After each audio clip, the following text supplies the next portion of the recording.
I was racing. My wife was racing at the time. But John's wife was driving this car, Michelle. And she's going down, and we were in Las Vegas, north of town.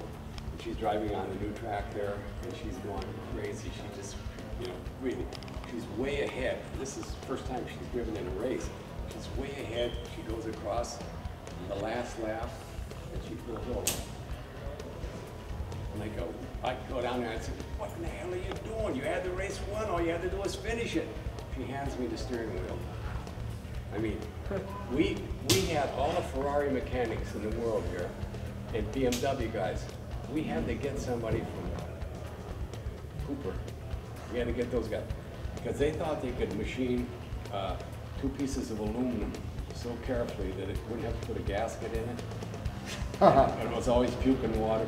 I mean, my Ferrari mechanics couldn't keep these things running.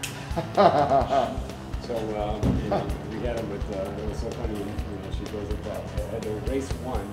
But no steerability. Well, the steering wheel unbolted, she